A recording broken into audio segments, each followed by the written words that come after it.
Hi guys, ഇത് ഒരു പാമ്പിന്റെ വീഡിയോ ആണ്. ആര് കണ്ട് പേടിക്കണ്ട. പേടിക്കുന്നവർ ഈ വീഡിയോ സ്കിപ്പ് ചെയ്താൽ മതി, കുഴപ്പമില്ല. ഇത് നമ്മുടെ വീടിന് തൊട്ടപ്പുറത്ത് കഴിഞ്ഞ ദിവസം വന്നിട്ടുണ്ടായിരുന്നേ.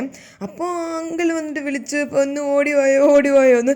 അപ്പോൾ നോക്കിയപ്പോൾ കിച്ചണിനകത്ത് കയറാൻ വേണ്ടി നോക്കിയിട്ടുണ്ടെന്ന് തോന്നുന്നു. ചിലപ്പോൾ എലി വന്നിട്ടുണ്ടായിരിക്കും. അത് കഴിക്കാൻ വേണ്ടിയിട്ട് ഓടിയപ്പോൾ അവിടെ വല ഇട്ടിട്ടുണ്ടായിരുന്നു. അതുകൊണ്ട് അവിടെ കുടുങ്ങിപ്പോയത് മാത്രമേ ഉള്ളൂ.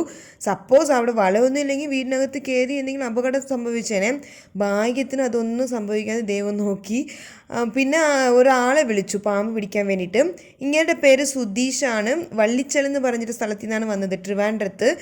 ഞാൻ ഇവരുടെ കോൺടാക്ട് ഡീറ്റെയിൽസ് കൊടുക്കാം. നിങ്ങൾക്ക് ആരെങ്കിലും ആവശ്യമുണ്ടെങ്കിൽ വിളിച്ചാൽ മതി. പിന്നെ ഇവിടെ തന്നെയാണ് മറ്റേ ബാവ സുരേഷോ അങ്ങനെ ഒരാളുണ്ടല്ലോ, അവരൊക്കെ ഉണ്ട് ട്രിവാൻഡ്രത്ത്. പക്ഷെ നമുക്ക് കോൺടാക്ട് ഡീറ്റെയിൽസ് ഇല്ല, പിന്നെ ദൂരം കൂടുതലാണ്, അതുകൊണ്ട് അവരൊന്നും വിളിച്ചില്ല. പക്ഷെ അവർ വിളിച്ചാൽ അപ്പം തന്നെ വരും എന്നൊക്കെയാണ് ഞാൻ കേട്ടിരുന്നത്. യൂട്യൂബിലൊക്കെ ഭയങ്കര ഫേമസ് ആണ്, നിങ്ങൾക്ക് എല്ലാവർക്കും അറിയായിരിക്കും തോന്നുന്നു.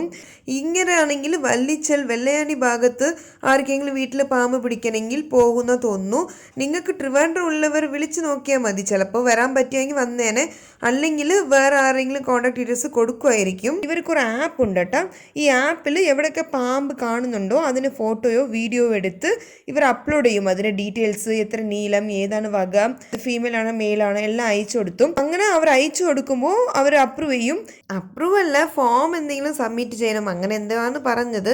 പിന്നെ അതിനുശേഷം അവർ പിടിച്ചുകൊണ്ട് പോയിട്ട് 1 മണിക്കൂർ 2 മണിക്കൂർ മുമ്പ് തന്നെ അവിടെ ഹാൻഡ് ഓവർ ചെയ്യണം. ആ ഫോറസ്റ്റ് ഓഫീസർ കൊണ്ടുപോയിട്ട് ഫോറസ്റ്റിൽ വിടുമെന്നാണ് പറഞ്ഞത്. പാവം, ഈ പാമ്പാണെങ്കിൽ പ്രഗ്നന്റ് ആയിരുന്നു.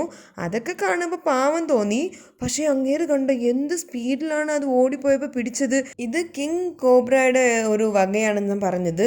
പിന്നെ ഇങ്ങേർക്ക് ഫീസ് ഉണ്ട് കേട്ടോ, അത് പബ്ലിക്കായിട്ട് പറയാമോ എന്ന് എനിക്കറിയില്ല. പിന്നെ പാമ്പിന് കുറേ പഠിപ്പിച്ച് തന്നു. ഈ പാമ്പാണെങ്കിൽ വിഷം മൂർത്തിരിക്കുവാണ്. തൊട്ടടുത്ത് ആരെങ്കിലും പോയി ഉപദ്രവിക്കാൻ പോയാൽ അപ്പം തന്നെ ഇടുവാണെങ്കിൽ മരിച്ചു പോകും.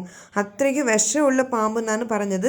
പിന്നെ ഇതിൻ്റെ സ്മെല്ല് കണ്ടിട്ട് വേറെ ആൺ പാമ്പോ അല്ലെങ്കിൽ ഓപ്പോസിറ്റ് ജെൻഡർ അട്രാക്ട് ചെയ്യാൻ വരും. അപ്പോൾ കുറച്ച് നാളത്തേക്ക് സൂക്ഷിക്കാൻ പറഞ്ഞു. പിന്നെ മഴ സമയത്ത് ഷൂവിനകത്ത് പാമ്പ്, ചെറിയ പാമ്പൊക്കെ കയറിയിരിക്കുമല്ലോ, അതൊക്കെ സൂക്ഷിക്കണം. മൊത്തത്തിൽ മഴ സമയത്ത് ഇതുപോലെ സാധനങ്ങളൊക്കെ സൂക്ഷിക്കണം എന്ന് അവർ പറഞ്ഞു കൊടുക്കുമായിരുന്നു. പിന്നെ അങ്ങനെ പിടിച്ചു ഒരു ബാഗിനകത്താക്കി. ബാക്ക് ഇല്ലേ, അതിനകത്ത് ഇട്ടുകൊണ്ട് അങ്ങേര് ബൈക്ക് എടുത്തിട്ട് പോയി. നമുക്കാണെങ്കിൽ അങ്ങനെ പറ്റുമോ പാമ്പിനെ തോളത്തിട്ടുകൊണ്ട് പോവാൻ? നമ്മുടെ വീടാണെങ്കിൽ ഫുള്ള് കാട്ടിനകത്താട്ടാണ് ഇരിക്കുന്നത്. ഒരു ദിവസം വീഡിയോ എടുത്ത് കാണിച്ചു തരാം, നല്ല രസമാട്ടാ. ഞാൻ ആദ്യമൊക്കെ കല്യാണം കഴിഞ്ഞ് വന്നപ്പോൾ പേടിച്ചു. പിന്നെ ഇപ്പൊക്കെ ശീലമായി. പാമ്പാണെങ്കിൽ പുളിയാണെങ്കിൽ എന്തെല്ലാം നേരിട്ട് വാ, അങ്ങനെയൊക്കെ ആയി ഇപ്പം. നിങ്ങൾക്ക് പാമ്പിന്റെ കൂടെ എക്സ്പീരിയൻസ് ഉണ്ടെങ്കിൽ കമന്റ് ചെയ്യണേ. അപ്പൊ എനിക്ക് വായിക്കുമ്പോൾ ഇച്ചിരി ത്രില്ലിംഗ് ആയിരിക്കുമല്ലോ. ജീവൻ പണയം വെച്ച് ഞാൻ സ്വന്തമായിട്ട് എടുത്ത വീഡിയോ ആണ്. കുറച്ച് ലൈക്ക് സബ്സ്ക്രൈബ് ഒക്കെ ചെയ്യണേ പ്ലീസ്. അപ്പൊ അത്രേ ഉള്ളൂ. എല്ലാവരും വേറെ എവിടെയെല്ലാം കാണാം. ടാറ്റാ, ബൈ.